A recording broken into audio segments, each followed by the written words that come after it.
इस जो भारत का पक्ष है पाकिस्तान को कि किस तरीके से एक्सपोज करना है, वो चीज़ सामने रखी जाएगी। कैसे देखते हैं आप? और कल जो है विदेश सचिव ने इसको लेकर ब्रीफ भी किया सभी सांसदों को और उनको बताया कि किस तरीके से जो है सारे कदम उठाए गए हैं। और ये भी बात सामने आई कि किस तरीके से इस्लामाबाद की डुप्लिसिटी रही काउंटर करने के लिए, और न्यू नॉर्मल बन गया है वहाँ का क्रॉस बॉर्डर टेररिज्म। जैसे देखिए, पहले दिन से 22 अप्रैल से कांग्रेस पार्टी और नेताओं की मांग रही है कि आप सर्वदलीय बैठक बुलाएं, राजनीतिक पार्टियों को विश्वास में लीजिए और इसकी अध्यक्षता प्रधानमंत्री करें। 2 बैठकें हुई हैं, प्रधानमंत्री उसमें मौजूद नहीं थे। उसके बाद कांग्रेस अध्यक्ष खरगे जी और नेता प्रतिपक्ष लोकसभा राहुल गांधी जी ने प्रधानमंत्री को खुद खत लिखा कि आप पार्लियामेंट का एक विशेष सत्र बुलाइए, लोकसभा और राज्यसभा का विशेष सत्र में चर्चा हो जो आतंकवाद हमले हुए हैं पहलगाम पर, उसके बाद में जो कदम भारत सरकार की ओर से उठाया गया है। ऑपरेशन सिंदूर पर चर्चा नहीं होनी चाहिए क्योंकि वो संवेदनशील मामला है, पर जो राजनीतिक मुद्दे खड़े होते हैं, पाकिस्तान का बार बार इस आतंकवाद हमलों को समर्थन करना, सूत्रधार वही हैं, चीन और पाकिस्तान के बीच में जो अभी जुगलबंदी बन गया है राजनीतिक और रक्षा क्षेत्र में, न केवल आर्थिक क्षेत्र में पर राजनीतिक और रक्षा के क्षेत्र में भी, स्ट्रेटेजिक अफेयर्स में भी जो जुगलबंदी हो गया है और भारत को बहुत काफ़ी नुकसान भी पहुंचा रहा है।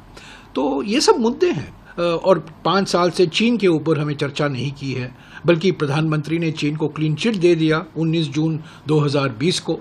उससे हमारी जो नेगोशिएटिंग पोजीशन है काफ़ी कमज़ोर हो गया। तो इस पर चर्चा कीजिए, हमने विशेष सत्र की मांग की है। इस बीच प्रधानमंत्री ने क्या किया? जो गंभीर सवाल हम उठा रहे हैं पाकिस्तान को लेकर, आतंकवाद हमलों को लेकर, चीन को लेकर, इससे ध्यान हटाने के लिए पहली तो जाति जनगणना कराएंगे, इस बीच घोषणा कर दी अचानक, अप्रत्याशित तरीके से। जो विरोध 11 साल से कर रहे थे, अचानक पहलगाम आतंकवाद हमलों के बाद जाति जनगणना की बात उठाई।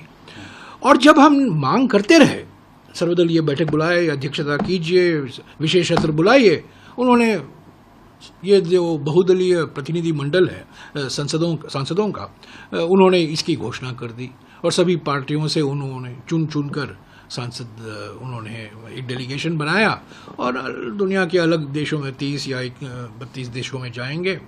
और जो भारत की जो सोच है, जो विचार है, जो जानकारी हमारे पास है पाकिस्तान को लेकर और पाकिस्तान की जो आतंकवाद का समर्थन कर रहा है उसको लेकर वो करेंगे।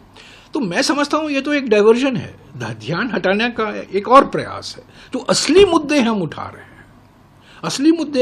हैं, चीन को लेकर, पाकिस्तान को लेकर, आतंकवाद हमले जो हुए हैं। देखिए, आज भी पहलगाम के आतंकवादी को पकड़ा नहीं गया है, आज भी वो लापता है, यहाँ वहाँ चल घूम रहे हैं, हमारे सांसद भी घूम रहे हैं। और पहलगाम के आतंकवादी जो आतंकवादी सीधे तरीके से वो शामिल थे, पहलगाम के टेररिस्ट, वो कहाँ हैं? वो गिरफ्तार तो नहीं हुए, मारे तो नहीं गए हैं। तो उसकी जो सवाल उठाते हैं हम, जो सुरक्षा चूक हुई है, जो इंटेलिजेंस फेलियर हुआ है, जिन्होंने अधिकारियों ने खुद माना था पहले सर्वदलीय बैठक में, तो ये तो असली मुद्दे हैं, गंभीर मुद्दे हैं। और हम सांसदों को भेज रहे हैं दूसरे देशों में, और जिस तरीके से ऑपरेशन सिंदूर का राजनीतिकरण हो रहा है, ये रेल टिकट पर प्रधानमंत्री का चेहरा छप रहा है और ऑपरेशन सिंदूर को लेकर रैलियां निकाली जा रही हैं बीजेपी की ओर से। बीजेपी के सांसद, बीजेपी के मंत्री किस तरीके से आलोचना करते हैं लोगों की, और हम कहते हैं हम डेमोक्रेसी हैं। ऐसे सांसदों को डेलीगेशन में शामिल किया गया है जिन्होंने सुप्रीम कोर्ट का बदनाम किया, सांसदों का बदनाम किया, एक समुदाय को बदनाम किया। मध्य प्रदेश के मुख्यमंत्री के खिलाफ कोई कार्रवाई नहीं, उप मुख्यमंत्री और एक मंत्री, उनके खिलाफ तो कोई कार्रवाई नहीं, या कोई प्रोफेसर को गिरफ्तार कर दिया। तो सुफिया कुरैशी के खिलाफ जो बयान दिए गए हैं वो मंत्री के ओर से, मध्य प्रदेश के मंत्री की ओर से, बड़े अपमानजनक है, हमारे लोकतंत्र पर एक कलंक है। उनके खिलाफ कोई कार्रवाई नहीं होती, आप डेलीगेशन भेजते हैं। तो ये तो पीआर एक्सरसाइज है, ध्यान हटाने के लिए, ध्यान भटकाने के लिए। इसमें तो मास्टर हैं हमारे प्रधानमंत्री, डिस्ट्रैक्ट करने में, वेपन ऑफ मास डिस्ट्रैक्शन है ये। जो असली मुद्दे हैं, जो गंभीर मुद्दे हैं, जो संवेदनशील मुद्दे हैं, जिन मुद्दों का पर चर्चा होना जरूरी है पार्लियामेंट के अंदर, सर्वदलीय बैठक में उस पर चर्चा नहीं कराएंगे, डेलीगेशन को भेजेंगे। ठीक है, डेलीगेशन जाएंगे, जो उनको कहा गया है वो बोलेंगे। जो कल ब्रीफिंग हुआ है विदेश सचिव से, क्लास ली गई है, उसमें विदेश मंत्री मौजूद नहीं थे, कोई मंत्री भी नहीं मौजूद था, सिर्फ अधिकारी थे। ठीक है, ऑफिशियल ब्रीफिंग है, उनको जानकारी मिली है, वो जाके बात करेंगे अलग अलग देशों के अधिकारियों से, वो अपनी जगह है। पर असली बात आप पार्लियामेंट क्यों नहीं बुला रहे हो, संसद क्यों नहीं बुला रहे हो, लोकसभा क्यों नहीं बुला रहे हो, राज्यसभा क्यों नहीं बुला रहे हो, सर्वदलीय बैठक से क्यों भाग रहे हो? और सिर्फ फिल्मी डायलॉग से ये लोकतंत्र नहीं चलता, फिल्मी डायलॉग देते रहते हैं प्रधानमंत्री। जो असली सवाल उठाए हैं राहुल गांधी जी ने, मल्लिकार्जुन खड़गे जी ने, कांग्रेस पार्टी ने, अलग अलग नेताओं ने, उसका तो कोई जवाब नहीं देता। बुलाइए, नेताओं को बुलाइए। पार्लियामेंट जो 13 दिसंबर 2001 को जब पार्लियामेंट पर आतंकवाद हमला हुआ, पहला फोन कॉल अटल बिहारी वाजपेयी जी को सोनिया जी की ओर से गया, और खुद अटल बिहारी वाजपेयी जी मानते हैं, हमेशा कहते थे ये ही लोकतंत्र, हमारी लोकतंत्र की विशेषता है, ये हम भारतीय लोकतंत्र की खूबी है। जब आतंकवाद हमला होता है, पहला मुझे फोन आता है नेता प्रतिपक्ष का कि क्या प्रधानमंत्री जी आप सुरक्षित हैं? एक बार प्रधानमंत्री ने प्रयास नहीं की नेता प्रतिपक्ष लोकसभा, नेता प्रतिपक्ष राज्यसभा से बात करने की। सीधे संपर्क में रहिए ना। किरण रिजिजू को भेजते हैं, नाम मांगते हैं, जब हम नाम देते हैं वो नाम शामिल नहीं करते हैं, चुन चुन कर ये डेलीगेशन भरते हैं। ये तो राजनीतिकरण है ना। तो ये मैं समझता हूँ ये पब्लिक रिलेशंस है, बस सिर्फ हेडलाइन के लिए, ऑप्टिक्स के लिए, दिखाने के लिए, और इसका कोई असर तो होने वाला नहीं। सर, आपको क्यों लगता है कि ये जो असली इश्यूज हैं वो डाइल्यूट हो गए हैं और डेलीगेशन को आप मानते हैं कि वो प्रधानमंत्री उनका चरित्र यही है, कब वो मुद्दे के बारे में बात करते हैं।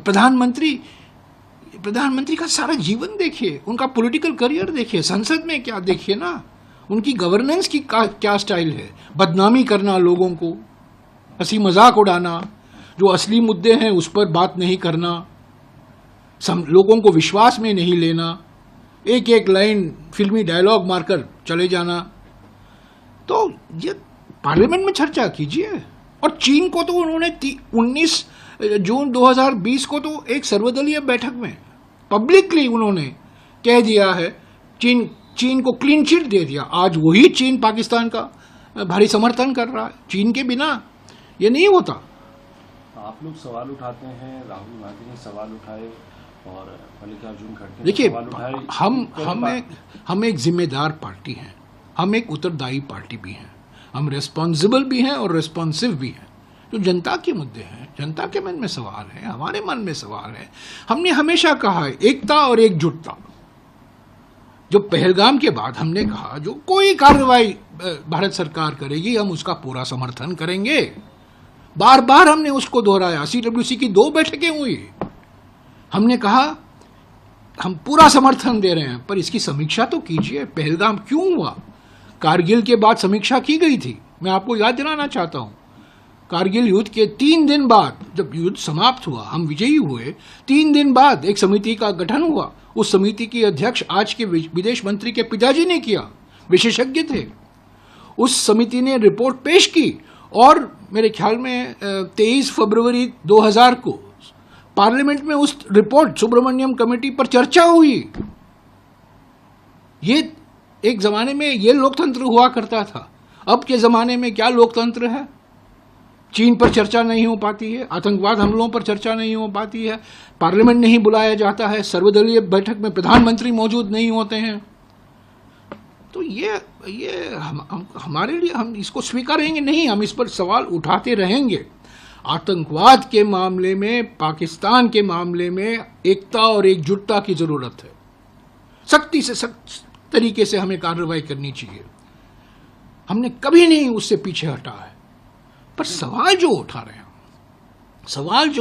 हैं उसका जवाब तो दीजिए, लोकतांत्रिक मंचों में दीजिए, यानी कि पार्लियामेंट में दीजिए। सबसे बड़ा मंच है, लोकतांत्रिक मंच है पार्लियामेंट में, लोकसभा में, राज्यसभा में। आप तो आते ही नहीं है।